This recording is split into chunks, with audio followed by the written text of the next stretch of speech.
So we'll see. I'm going to really baby this thing. I will probably never run it over 60 watts amp. And yeah, and the signal's going by my sensor. So 50 watts, and I get 500 gallons. So if I need to, if I want to test a New Delhi or someplace, yeah, I'll crank it up for a while. Generally, this is about as far as I want to push it. I'm tired of buying tubes. Oh, so New Delhi, is that right next to Old Delhi? Actually, it's right next door to Gino's Deli. Okay, Gino's Deli, there we go. Now, is that amplifier? Now, I know that they have one amp that has one 3500Z. Another one that has two. Is that the one that's got one or two in it? This radio's got quite a few tubes in it. We need a better light bulb for there and whatnot,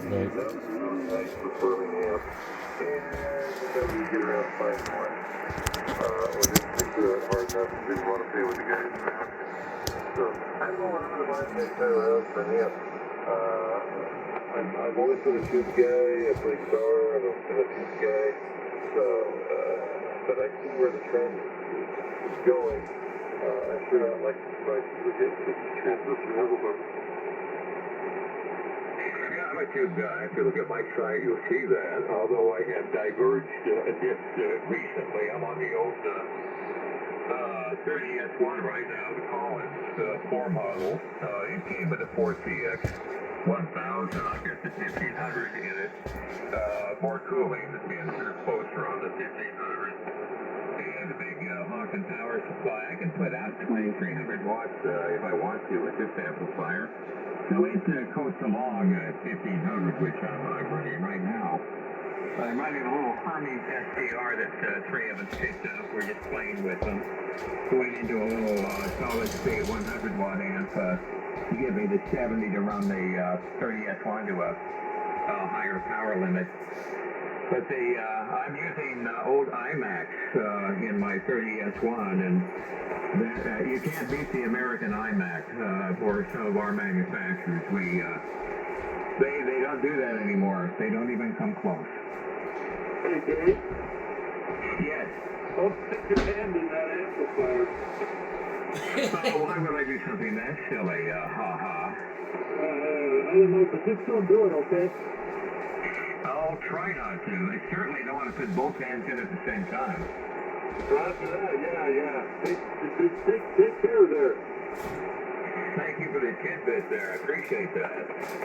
Roger. He's pretty smart for a dumb, stupid idiot. I'll say. Thank you, Mike. I've got the Heathkit 200 and I've got the HL 2100 Heathkit. And Doug, DSI, and I have the PL 922, 922A Kenwood. And unfortunately, all of them use the 3500Ds, but I have something to tell you that you might find interesting.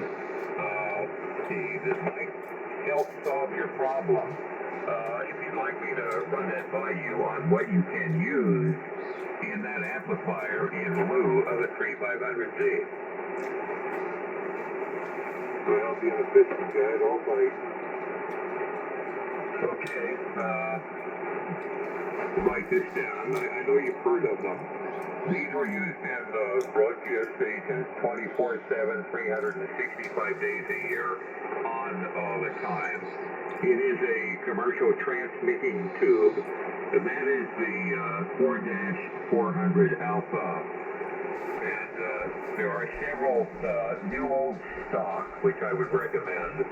And they're going to run you about the same price, maybe a little more than a 3500C, but there are many that are going to run you about the same. Or, if you get a good use with a pool, they are so much better than the Russian and Chinese 3500Cs.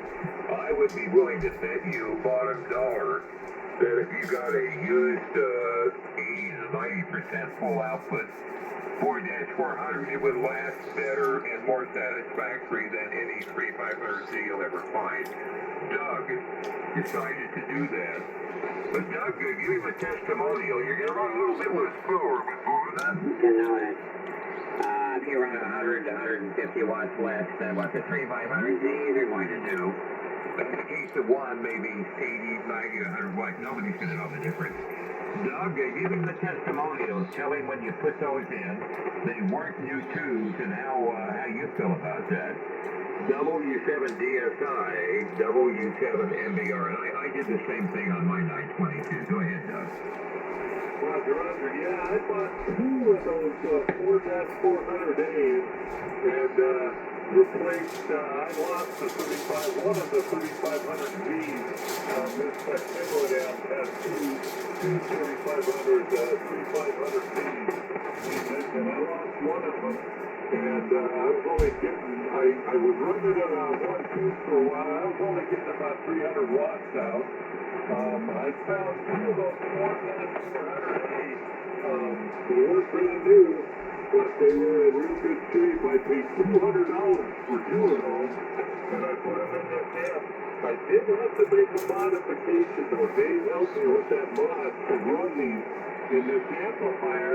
When he has to modify his amp also, well, I don't know. But it's a modification that's not that hard to do. If I decide to go back to 3500, I don't have to take that modification out. I can just plug the 3500Vs right into it again and take off and run those. But they were good, and I get about 850, 900 watts out on this amp now with those. So they work good, and like I said, I got two of them for $200. K7, he's at Libya. I've been in the entertainment industry for a while, and also have a lot of connections in the medical industry. And finding those tubes out is getting really, really difficult. Because everybody's gone away from them. And the AM stations that run them, and I got a couple friends that are engineers that basically traveling to Carnival engineers. They go small radio stations, another rest all around the state. And when they take one of those out, or a 4-1000, they're pretty used up. Nobody wants to spend any money. Well, you'd be surprised. That is true, and that is beginning to happen. But right now, they are still available. You have to be careful. Now, Doug, I think you got yours, you didn't get them in the United States. They came in from where did you get those? I think in Taiwan. Yeah, he got it from Taiwan, and they are basically pretty close to full output, maybe down a tad. I just bought a pair a couple of years ago. I didn't have any trouble finding them. They were IMAX with that beautiful red lettering on them, and they seem very good. Any good? Now broadcasting, yeah, they're more on shoestrings than they were when the really good pulls were there. I was an engineer in a few radio stations, you know, if you want to call it an engineer, a transmitter, watcher, and had to pop in tubes as the transmitter would go off, etc. But we would have a run chart and even run meters. After they hit so many hours, the tubes were pulled whether they were good or bad.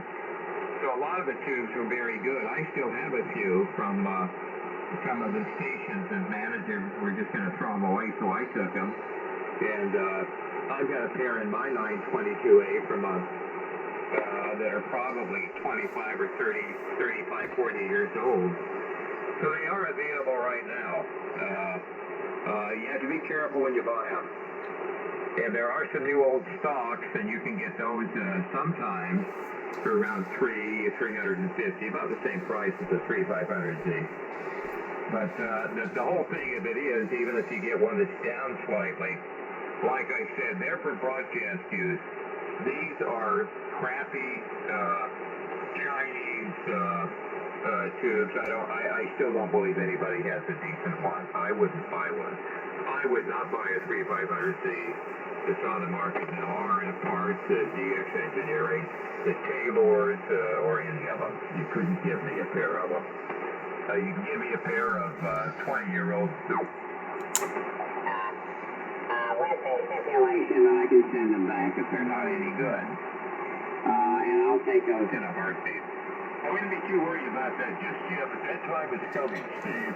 This thing will drift so fast. Later, so if you were going to do it, it Probably would be prudent to do it ASAP. Oh, okay, well, like I told you recently, that my expiration date is getting close. So I don't know how much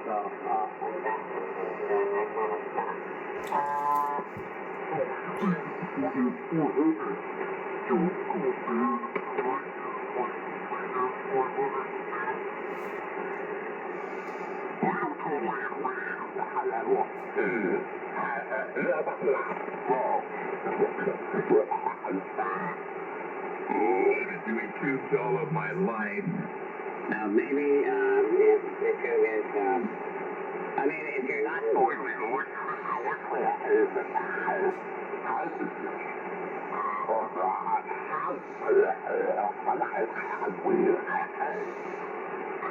Outline in the manual when they rated so many hours. Each rate is not at how much power you're running. So it'll just drift really fast when the clarifier's off. The filaments are turned on.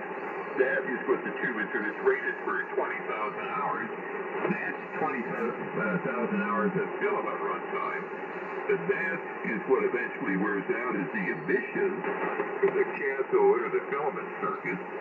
So shooting around, I've never really gone along with that.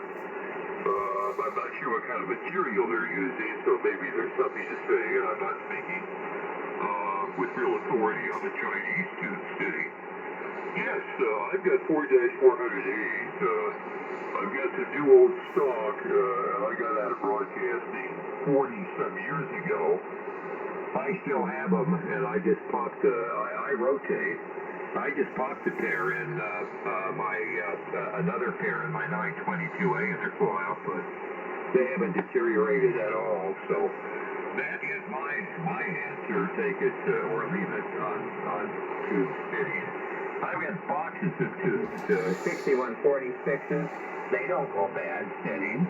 811As, I've got several RCA new for my 30L1s, and my Viking 500 in the modulator takes a pair of those. They don't go bad.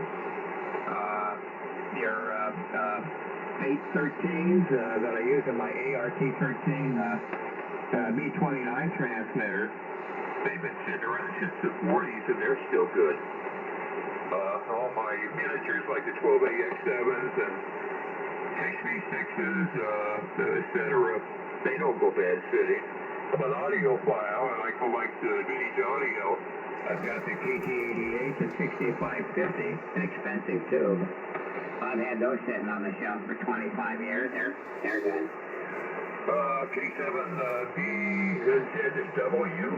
W7 MBR. K7B a little pause there in case somebody wanted to comment. I think, what I've heard, what I've read, I'm gonna say for the most part, I'm trying Chinese tubes, and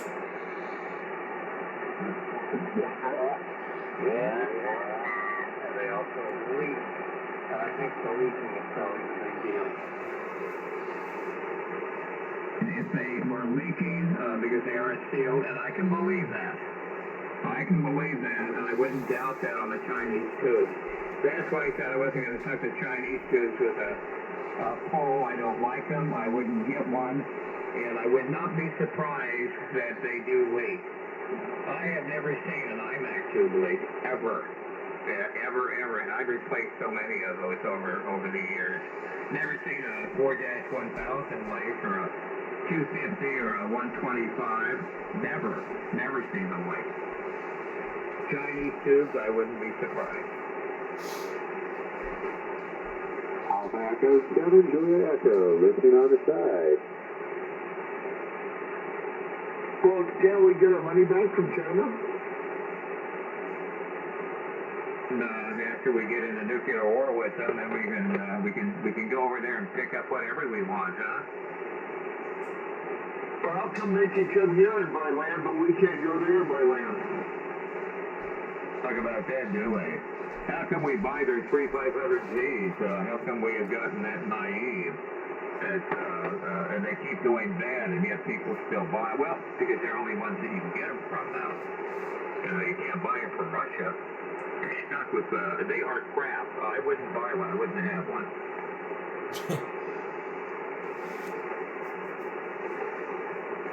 What was that station out there said he was listening? This is Alpha Echo 7, Juliet Echo. Alpha Echo 7, Juliet Echo. Echo.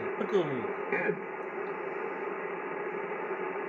Roger, Roger. Well, thanks for joining in. We're just kind of talking about food right now. Oh, let me get this. My brother has a 50 amplifier, which I want to see the 842. He knows all those details. But like I say, he has 4 different tubes. We just really love the quality and the sound coming out of those tubes. But that's his rig. That's why I came in behind. But he certainly loves it. Over.